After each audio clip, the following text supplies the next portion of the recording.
नमस्कार, आप देख रहे हैं न्यूज वन हिंदुस्तान। इस वक्त की नॉन स्टॉप खबरों में मैं आपके साथ अजय तिवारी। परमार्थ निकेतन में आयोजित 34 दिवसीय श्री राम कथा का 27वां दिन आरोग्य और चिकित्सा सुविधाओं को किया समर्पित। स्वामी चिदानंद सरस्वती और संत मुरलीधर ने सम्मानित चिकित्सकों और संस्थाओं के प्रतिनिधियों को रुद्राक्ष का किया पौधा भेंट। तीर्थ नगरी हरिद्वार में पानी की अनियमित आपूर्ति व कुछ क्षेत्रों में दूषित पानी की आपूर्ति से आक्रोशित हुए भाजपा कार्यकर्ता।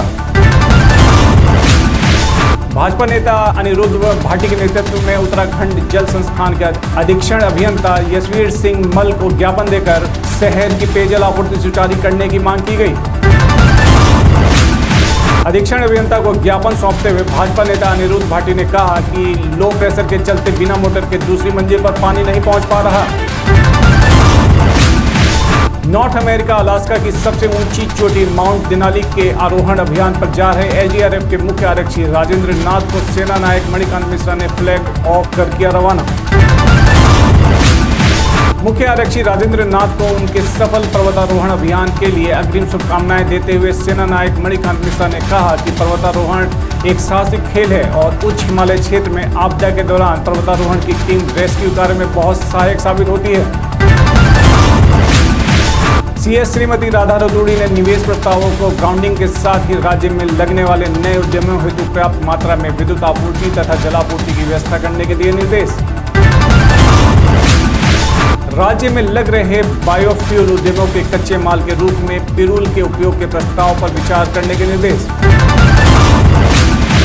उत्तराखंड सीएम श्रीमती राधा रतूड़ी ने ऊर्जा एवं संबंधित विभागों को निवेश प्रस्तावों की ग्राउंडिंग के साथ ही राज्य में लगने वाले नए उद्यमों हेतु पर्याप्त मात्रा में विद्युत आपूर्ति तथा जलापूर्ति की व्यवस्था करने के दिए निर्देश। मुख्य सचिव ने राज्य में लग रहे बायोफ्यूल उद्यमों में कच्चे माल के रूप में पिरूल के उपयोग के प्रस्ताव पर विचार करने के निर्देश दिए हैं। गाजियाबाद में अधिवक्ता की पत्नी को सम्मोहित कर 3 से 4 तोला सोना लेकर एक नाबालिग बच्ची व एक अन्य महिला हुई फरार। दरअसल महिला मार्केट में कुछ सामान खरीदने गई हुई थी, जहां पर एक नाबालिग बच्ची व एक अन्य महिला पीड़ित महिला के पास आती हैं और मदद की गुहार लगाने लगती हैं। मदद मांगने के बहाने दोनों उस पीड़ित महिला को सम्मोहित कर उसके कानों से कुंडल और उसका मंगलसूत्र उतरवाकर एक सफेद कलर के रुमाल में रख लेती हैं। बैंक में पैसा जमा करने जा रहे युवक के साथ 3 बदमाशों ने 50,000 की टप्पेबाजी की। बदमाशों की तस्वीर सीसीटीवी में हुई कैद। मामला रायबरेली के जगतपुर थाना क्षेत्र के अंतर्गत पड़रिया तिराहे पर स्थित ग्रामीण बैंक का है, जहां मुन्नूलाल लोधी निवासी हसौतपुर ग्रामीण बैंक में 50,000 जमा करने के लिए गए थे, लेकिन बैंक में कैशियर मौजूद न होने के कारण वह बैंक के बाहर निकलकर टहलने लगे। तभी बैंक के अंदर से निकले 3 लोगों ने उन्हें 50,000 रुपए का 1 लाख करने का लालच देकर उनसे 50,000 रुपए लेकर फरार हो गए। भागते समय तीनों टप्पेबाज बदमाशों की तस्वीर सीसीटीवी में कैद हो गई। पीड़ित की सूचना पर पुलिस पहुंची। सीसीटीवी के आधार पर फरार आरोपियों की तलाश में जुटी। झांसी में बारात लेकर मंदिर पहुंचा दूल्हा, नहीं आई वधू पक्ष। गोद भराई के गहने और नकदी लेकर हुए फरार। झांसी के मोट में शनिवार को सीओ से शिकायत करते हुए एक महिला ने बताया उसने अपने बेटे की सगाई में नकदी और गहने होने वाली बहू को दिए थे। ओरछा के मंदिर से शादी होनी थी, लेकिन जब वह बारात लेकर पहुंचे तो वहां ना तो वधू थी ना ही वधू पक्ष के लोग। उन्होंने नकदी और जेवरात हड़प लिए। दिल्ली के मध्य जिला की पुलिस का सराहनीय कार्य। चोरी के मोबाइल सहित अपराधियों को किया गिरफ्तार। सातिर अपराधियों के पास से 201 मोबाइल फोन, मोबाइल चार्जर के 140 एडॉप्टर, 90 यूएसबी केबल, 1 लोडेड पिस्तौल, 7 जिंदा कारतूस और एक ग्रे रंग की स्विफ्ट कार बरामद। प्रधानमंत्री नरेंद्र मोदी के तीसरी बार प्रधानमंत्री पद की शपथ और उनके मंत्रिमंडल के गठन हो चुका है। चयनित मंत्रिमंडल में सभी को विभाग में बांटे जा चुके। मोदी 3 के ऐतिहासिक मौके पर नागपुर से आरएसएस प्रमुख मोहन भागवत ने भी देश और समाज को दिया एक संदेश। उन्होंने कहा, हमें समाज में एकता और संस्कृति की आवश्यकता है। हमारे समाज की विशेषता विविधता से भरी है। लोकसभा चुनाव से कांग्रेस प्रत्याशी रहे वीरेंद्र रावत ने हरिद्वार में कहा कि 14 विधानसभा की जनता का किया आभार। उन्होंने कहा कि चुनाव में अपनी बात को जनता के समक्ष उठाया, लेकिन दुर्भाग्यवश सफलता नहीं मिल पाई। उन्होंने भाजपा के प्रत्याशी त्रिवेंद्र सिंह रावत को जीत की बधाई दी। वीरेंद्र सिंह रावत ने कहा कि जीत हार का फैसला तो जनता ही करती है, लेकिन वो क्षेत्र की जनता के मुद्दों से पीछे नहीं हटेंगे। उन्होंने अपने घोषणा पत्र की चर्चा करते हुए कहा कि 72 सूत्रीय मांगों के एजेंडे को केंद्र एवं राज्य सरकार के समक्ष रखा जाएगा। उन्होंने कहा कि मांगों के क्रियान्वयन के लिए हर संभव प्रयास किए जाएंगे। ग्रामीण एवं शहरी क्षेत्र में अनेकों समस्याएं बनी हुई हैं। इसके साथ ही वीरेंद्र रावत ने कहा कि हर की पौड़ी कॉरिडोर को लेकर व्यापारियों के सामने आ रही समस्याओं को प्रमुखता से हल करने के प्रयास किए जाएंगे। उत्तर प्रदेश में भाजपा की हार पर बोले नरेंद्र कश्यप, कहा हमारी सरकार और संगठन के लोगों ने परिश्रम की पराकाष्ठा की है। उन्होंने कहा कि प्रधानमंत्री, गृह मंत्री, रक्षा मंत्री, मुख्यमंत्री, हम जैसे तमाम कार्यकर्ता अपने अपने दायित्व का निर्वहन किया है। सबने भरसक प्रयास किए।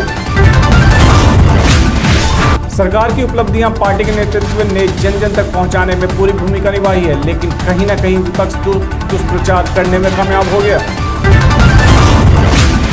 नरेंद्र कश्यप ने कहा, हमें प्रदेश की जनता को अपनी पार्टी के माध्यम से, सरकार के माध्यम से आग्रह करेंगे कि वह विपक्षियों के जो षड्यंत्र था संविधान बदलने की बात करने का, आरक्षण समाप्त करने का, उसको समझें।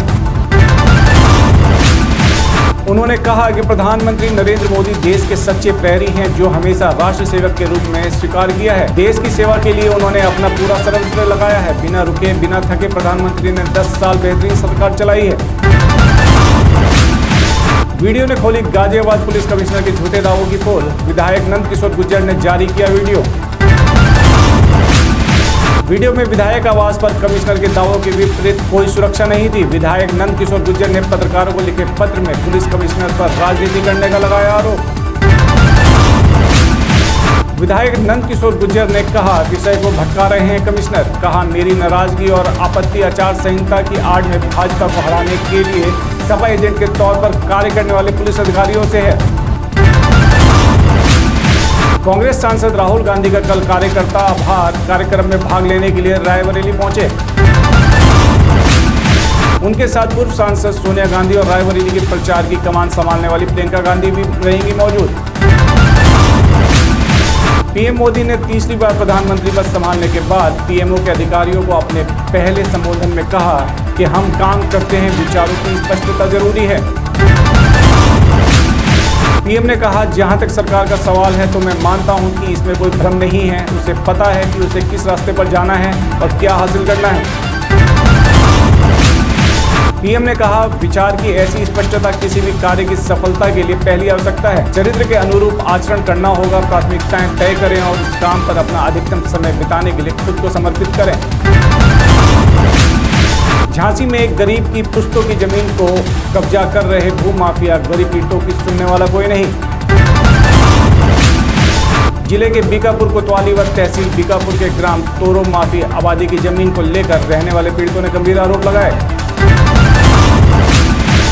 उनका कहना है कि हमारी 100 साल के ऊपर की आबादी की जमीन है, जिसमें उसे जमीन पर काफी लोगों का घर और कब्रिस्तान भी है। दूसरी जमीन छोड़कर भूमाफिया के द्वारा आबादी की जमीन कब्जा कर रहे। वहीं पुलिस, फायर ब्रिगेड अधिकारी पूरी तरह से भूमाफिया भाजपा नेता मोनू पांडे से मिले हुए हैं और इस तरह पुलिस भूमाफियाओं से मिलकर इस कार्य को करना कानून की सुनियोजित हत्या है।